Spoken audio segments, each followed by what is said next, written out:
What's up YouTube, Dash to Collect here, back with another video. Today we'll be taking a look at my favorite top 22 secret rares of all time from the first 11 sets. So coming in at number 22, we have Diffusion Wave Motion. So this secret rare right here is actually the retail secret rare of MFC. There's two secret rares per set, and usually the hobby secret rare is going to be with the set code 000, and the retail secret rare is going to usually be the one at the end of the set. So this one right here is the MFC secret rare that was retail. Essentially, this one I think is the least iconic and least favorite. Not a lot of people like owning Diffusion Wave Motion. Like, it's not an iconic secret rare per se. So this was used during the series, and I'm pretty sure Yugi used it to wipe out all of Kaiba's blue eyes in one shot. So it is iconic in that sense, where it was a Kaiba versus Yugi duel, but not a lot of people like Diffusion Wave Motion, so I'm going to rank this at number 22. Coming in at number 21, we have Judgment of Anubis. Absolutely love the artwork on this card. Obviously, the secret rare foiling on the doggo is very beautiful, but it's not an iconic Yu-Gi-Oh card. I don't believe it was used during the series, and for me personally, I didn't grow up using this card per se, so it doesn't have like a lot of good memories or nostalgia towards it. So I'm gonna go ahead and rank it at number 22. Let's go ahead and go to the next one. We're coming in at 21. Mike! We have Mazera DeVille, the first monster on the list. As you can tell, it has been 3 back-to-back retail secrets so far. In my opinion, the Mazera DeVille monster is not as iconic as the other AST secret rare, but it is a cool fiend type monster at the end of the day, so I'm going to go ahead and rank it at number 20. Coming in at number 19, we have Invader of Darkness, another monster card. Obviously this card isn't too crazy, a 2900 attack fiend type monster. I love the flexing of the arm. It's a very cool pose for Invader of Darkness, but besides that, I really don't have anything else much to say about it. It is a very cool secret rare, to say the least, but not an iconic one for me. So it's going to go rank in at number 19. Number 18, we have Imperial Order. So you guys might be a little bit shocked, but Imperial Order is actually a really useful card back in the day. I think a lot of people might use it in decks nowadays as well. Like, they might still use it in decks here and there. But love the secret rare foiling on this one. It's actually very unique. The secret rare foiling, as you guys can see, is only on the robe, the pole there, his hair, and then also right on his rings. If you guys can see the glare, it's kind of hard to show, but very unique foiling, because all the other secret rares kind of has it all over the artwork, but this was very particular with where it was shown. So very cool Imperial Order. I believe it was used during this series between Rebecca Hawkins and the Asian girl when they were battling for Yugi's love. So very cool card to see here. The ranking in at number 19 is Imperial Order. Coming in at number 18, the other secret rare from AST, the End of Anubis. I believe, honestly, I might have owned one as a kid, because I had a little bit more nostalgia towards the End of Anubis versus the Mazera DeVille, but very cool card. It looks like a humongous, like, statue monster thing. Like, it's very scary, so love the artwork on it. The foiling and the background art is actually really beautiful as well. Not a lot of cards care about the background like art nowadays. I feel like it's just the monster and then bam, it's just on something, but the full-on background with the End of Anubis, just the secret foiling looks beautiful on it. So I really love this card. 2500 attack, 6-star monster, so very cool. Fiend type, not much else to say. Very cool monster here. Coming in at number 17. Coming in at 16, we have none other than the Ring of Destruction. So this card is a very cool card. I definitely have fond memories of using this card back in the day. Being able to destroy a monster, being able to inflict life point damage right away. So if they summon a boss monster, you can destroy it and boom, you just get the life points of your head, obviously, because you get inflicted damage as well. But love the foiling on this one, love the coloration on the secret rare foiling with the red, pink, and blue all mixed together. Just a beautiful card all together. So I'm gonna have it ranked in at number 16. Coming in at number 15, we have the other trap card, Magic Cylinder. So if you guys have noticed, most of the cards on the back end have been magic and trap cards, or spell cards, spells and traps I guess. With Magic Cylinder, a very iconic card. I believe it was used during this series by Yugi. If I'm mistaken, maybe it's just iconic because I used it during the playground days when you used to duel and just be able to whip out a Magic Cylinder and be able to kind of like win the duel back then, just because, you know, if you had a big beater and they summoned it, they beat over your beater, you have a Magic Cylinder, boom, right back to you. So Magic Cylinder always has a fond memories to me for that specific reason. Ranking in at number 15, Magic Cylinder. Coming in at number 14, we have none other than the first ever secret rare printed in TCG and the number 000 from LOB, Trihorn Dragon. So this beautiful card was actually a Kaiba card in the series, so definitely remember him being summoned, but I actually don't think I owned him as a kid. So very cool card, have it ranked at number 14. Love the foiling, love the beautiful artwork on the Trihorn Dragon as well. I just find it interesting that this was the number 1 printed card. I believe this is a beautiful card nonetheless. Love this beautiful dragon. Ranked in at number 14. Coming in at number 13, we have Lava Golem from Pharaonic Guardians. Obviously this was a merit card that he used during the series. It's another beautiful secret rare. The secret rare actually just goes through the whole thing, but I love how the fairy is highlighted on this card. So always remember owning this card back in the day. I feel like it was like a boss monster that I thought that I used as a boss monster when I was in the playground dueling. So I really have fond memories of this card. Love the Lava Golem. Ranking it at number 13, Lava Golem. We have, coming in at 12, Vampire Lord. So this card actually has a very special place in my heart, because when I was growing up in my teen angst years, going through middle school and high school, I actually had a lot of scene days where, if you guys were into that scene, it was like kind of like the emo scene. So I had like the long hair like him, so I resonated with Vampire Lord a lot.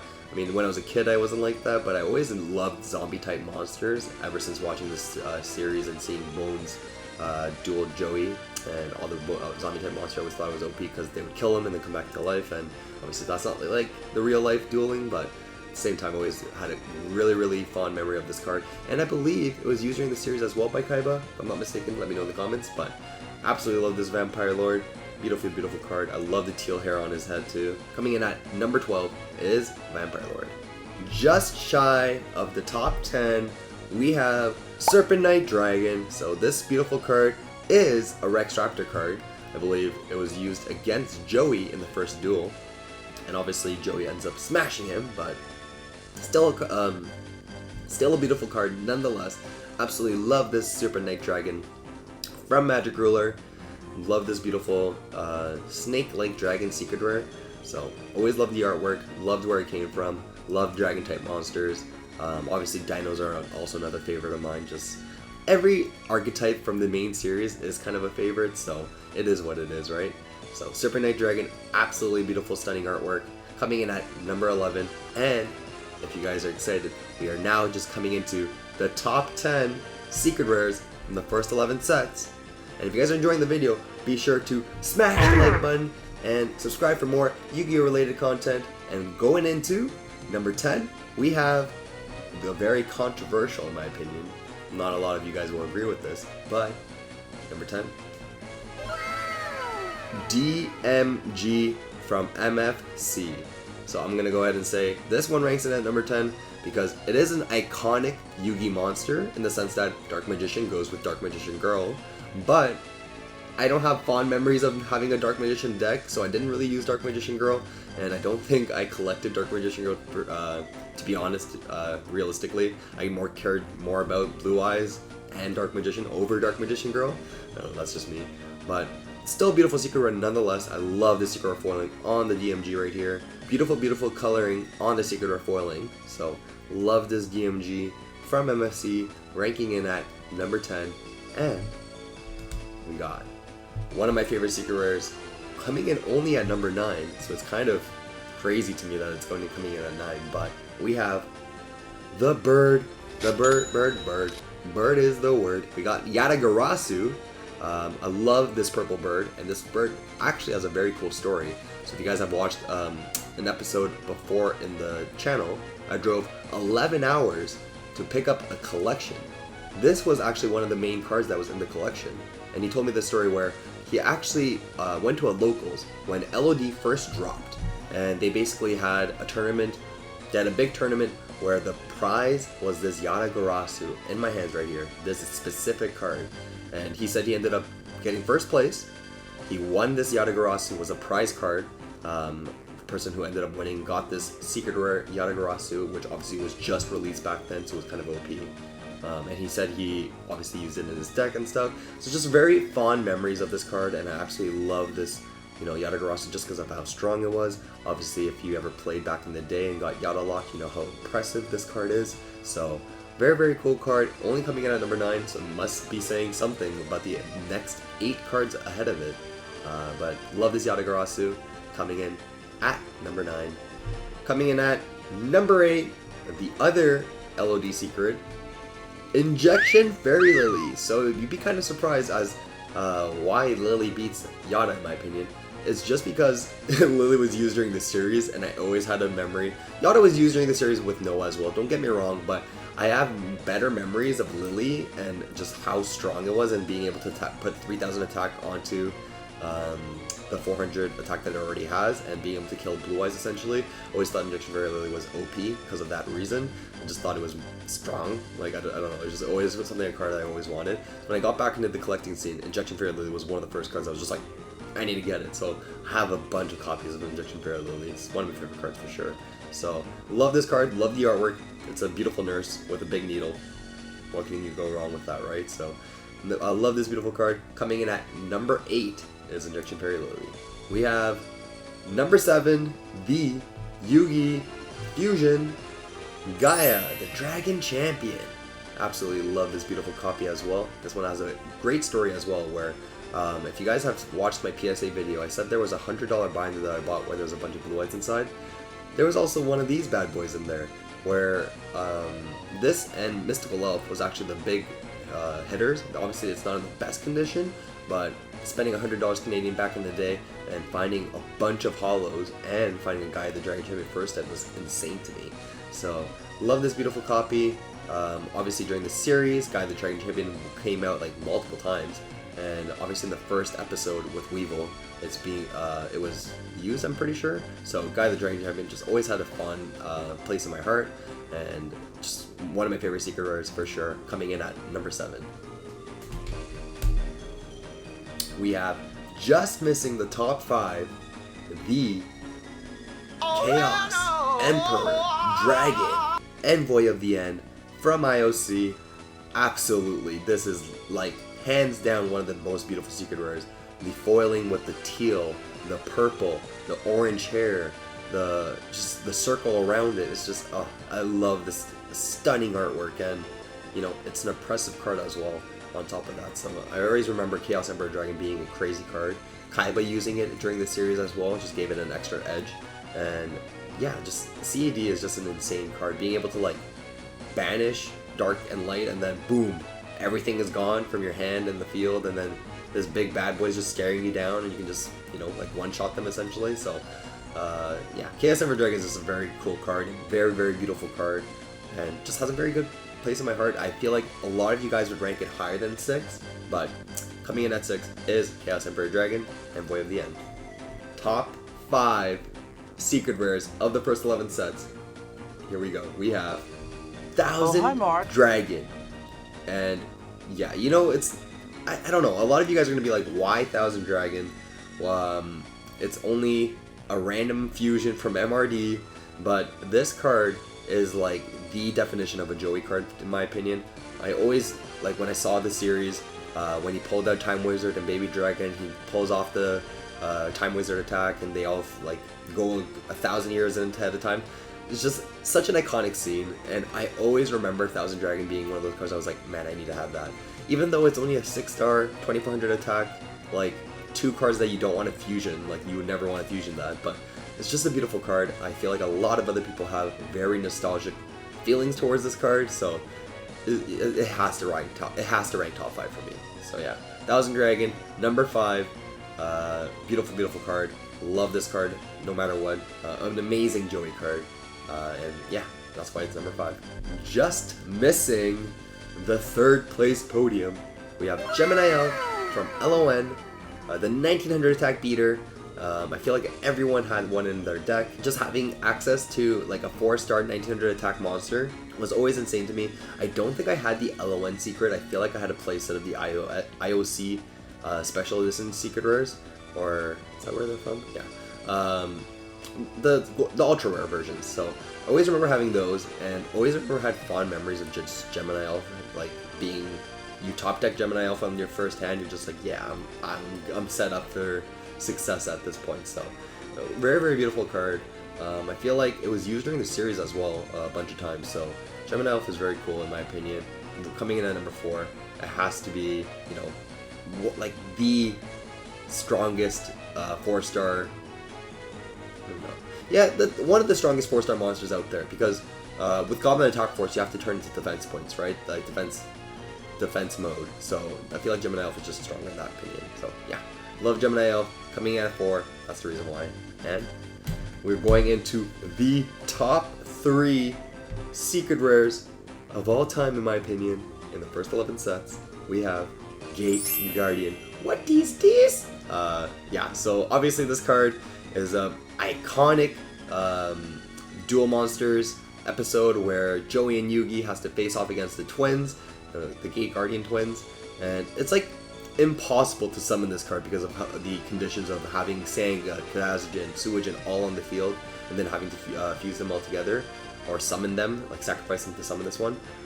So it only makes sense during the series that it would be able to be summoned in a duel where Labyrinth Wall doesn't actually have that effect. But very, very cool and iconic like episode nonetheless, because just everyone remembers Gate Guardian.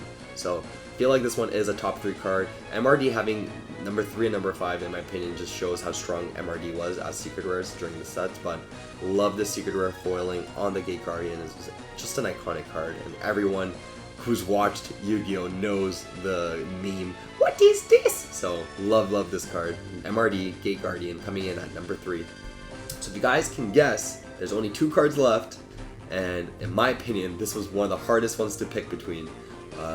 I kept going back and forth between who I thought was number 1, who I thought was number 2, but at the end of the day, there's one that I think reigns supreme. So coming in at number 2, we have Blue-Eyed Twin Dragon is coming in at 2 in my opinion, because obviously it was used during the series. If you guys have noticed, most of my opinions are nostalgia, if I had it as a kid, or if it was used during the series. That's how I ranked this whole list today. So Blue-Eyed Twin Dragon, obviously used by Pegasus against Kaiba, when Kaiba summons his Blue Eyes, and then he summons his Blue Eyes Toon, and it's just a little bit more strong, just because it could dodge everything, and it was a very, very cheeky, like, monster that you just wanted, and I feel like you never have you never had access to a foil Blue Eyes Toon Dragon unless you pulled the secret rare, because I only remember having the SDP version, and that one I still enjoyed very much so because of, you know, it being a Blue Eyes Toon Dragon. So, beautiful card. I feel like it has to be number 2.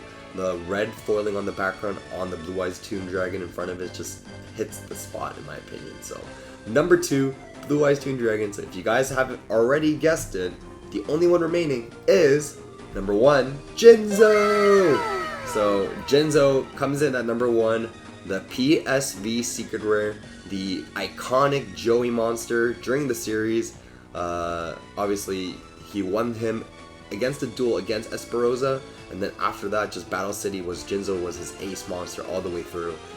Obviously, everyone has fond memories of him. I remember having a copy of this guy, and being able to just negate traps was, you know, just insane back in the day. So, Jinzo, just an iconic monster. It's insane to think that out of all the secret rares, I'm gonna pick a bald-headed man monster as my favorite, but there's just something about Jinzo that I feel like a lot of other people will agree with me, that if he's not in your number 1, he will definitely be in your top 5, just because it's just iconic, and the nostalgia of this monster is just tremendous. So I feel like this one has to take the cake at number 1, my boy Jinzo. So yeah, that is my list of the top 22 secret rares from the first 11 sets. If you guys agreed with me, let me know in the comment section down below. But if you guys don't, it's okay. It was just, opinions that we have. So, if you guys enjoyed the video, hope you guys have a great day. Thanks, and peace.